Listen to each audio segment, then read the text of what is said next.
मेरा नाम अंकुश है और मैं मुंबई का रहने वाला हूँ। मेरा एक दोस्त है जिसका नाम है रजत। रजत भी मुंबई में कल्याण नाम के शहर में रहता है। कल्याण से थोड़ी दूरी पर ही बहुत सारे गांव वगैरह हैं। इनमें से एक गांव का नाम दहा गांव है और उस गांव में एक फार्म हाउस है जहां पर हम हर वीकेंड को रिलैक्स करने के लिए जाते हैं। तो हर शनिवार की शाम को हम अपने ऑफिस से निकलकर उस फार्म हाउस के लिए निकल पड़ते हैं। इस बीच में हम रजत के घर पे भी कुछ देर के लिए रुकते हैं और इसीलिए फार्म हाउस तक पहुंचते पहुंचते हमें काफ़ी लेट हो जाता है और हम उस फार्म हाउस पर रात को बहुत देर से ही पहुंच पाते हैं। तो ऐसे ही एक शनिवार को हमने उस फार्म हाउस पर जाने का प्लान बनाया था। हमने उस रात के लिए अपने पूरे अरेंजमेंट्स कर लिए थे। अल्कोहल, स्नैक्स और खाना वगैरह हमने सब कुछ पैक कर लिया था और हमने प्लान किया था कि हम कल्याण से निकलकर रात के करीब 9 बजे तक उस फार्म हाउस पर पहुंच जाएंगे। तो हमारे ग्रुप में करीब 9 लड़के थे और हम अपनी 5 बाइक्स पर उस फार्म हाउस के लिए निकल पड़े। जब तक हम कल्याण की बाउंड्री पर पहुंचे तब तक तेज़ बारिश शुरू हो चुकी थी। हमें बिल्कुल भी अंदाज़ा नहीं था कि बारिश हो सकती है क्योंकि अभी कुछ दिन पहले ही मॉनसून सीज़न ख़त्म हुआ था।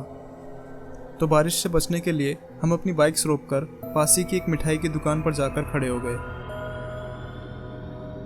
अपने सफ़र की थकान को मिटाने के लिए हमने उस दुकान पर लस्सी भी पी थी। क्योंकि हम पूरे भीग चुके थे इसलिए हम जल्द से जल्द उस फार्म हाउस पर पहुंचकर जल्दी से अपने कपड़े चेंज करना चाहते थे और जल्दी से डिनर करके अपनी भूख मिटाना चाहते थे। तो करीब आधे घंटे तक तेज़ बारिश होती रही और फिर धीरे धीरे वो हल्की सी बूंदाबांदी में बदल गई और हमने आगे बढ़ने का फैसला किया।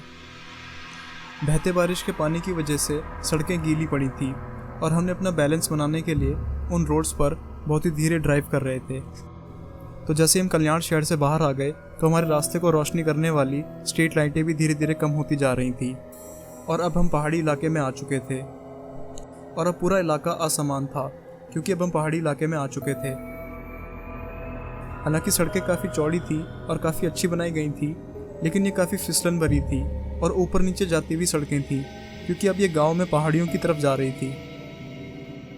हम 9 लोगों में से हमारा एक फ्रेंड था जिसका नाम था पुलकित।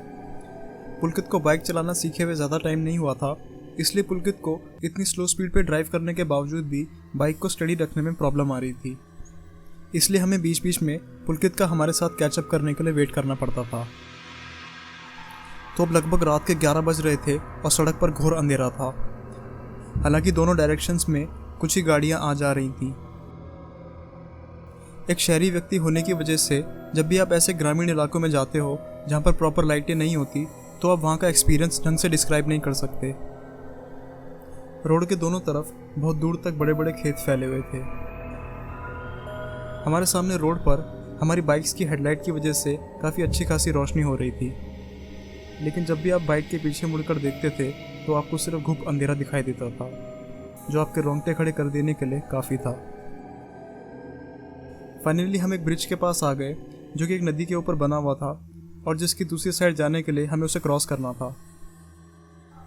उस ब्रिज के नीचे जो नदी का किनारा था वो उन लोगों के लिए आइडियल जगह थी जो कि ब्लैक मैजिक, जादू टोना वगैरह करते हैं और वहाँ पर अघोरी वगैरह भी घूमते थे।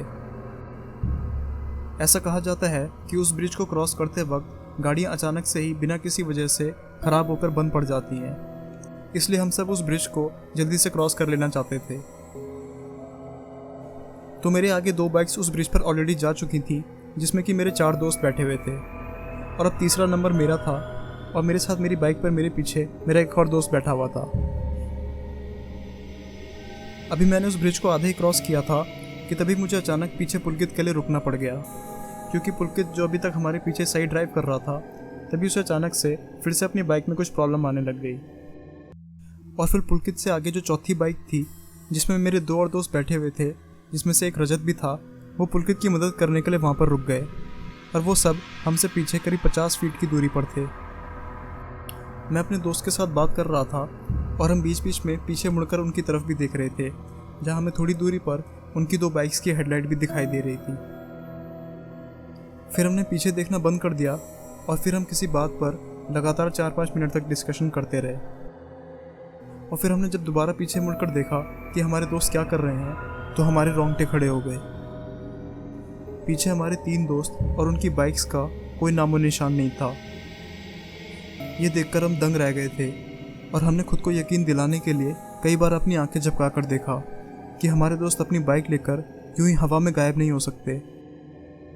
हमने तुरंत अपनी बाइक्स पीछे घुमाई और उस जगह पे पहुंचे जहां पर अभी थोड़ी देर पहले हमने उन्हें खड़ा हुआ देखा था, लेकिन वहां पहुंचकर भी हमें कोई हिंट नहीं मिला कि वो अचानक से कहां चले गए। अब हम काफ़ी डर गए थे। हमने सोचा कि वापस शहर की तरफ चलकर अपने दोस्तों को ढूंढने के लिए मदद मांगते हैं।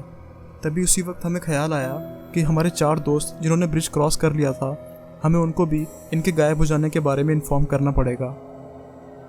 हमने उनका फ़ोन मिलाने की कोशिश की, लेकिन सिग्नल ना होने की वजह से वो बार बार आउट ऑफ कवरेज एरिया बता रहा था। तो हमने फैसला किया कि हम आगे ब्रिज को क्रॉस करके उन 4 दोस्तों के पास जाएंगे।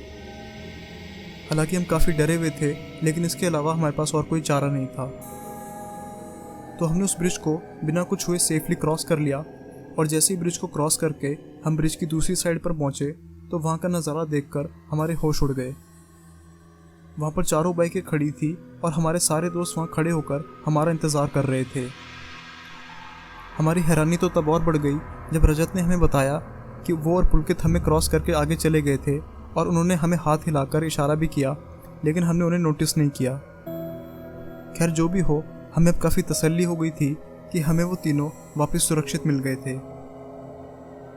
तो हमने अपना बाकी का सफ़र कंप्लीट किया और हम रात के करीब 12:30 बजे उस फार्म हाउस पर पहुंच गए। जब अगले दिन मैं वहाँ से वापस लौटा तो मैंने ये किस्सा अपनी वाइफ को भी सुनाया। वो बहुत ही अंधविश्वासी है और उसने मुझे बताया कि ये ज़रूर एक पैरानॉर्मल एक्सपीरियंस था और हमने उस रास्ते पर वापस पीछे ना लौट के बिल्कुल सही किया। उसने कहा कि जब भी ऐसी घटनाएं होती हैं तब आपको बिना पीछे मुड़े या उस जगह पे बिना ज़्यादा देर रुके सीधा आगे बढ़ जाना चाहिए, वरना कोई ना कोई बुराई आप पर ज़रूर आ पड़ेगी। उसके हिसाब से हमने जिन 3 दोस्तों को पीछे देखा था वो तीनों मेरे दोस्त नहीं बल्कि कोई और ही थे।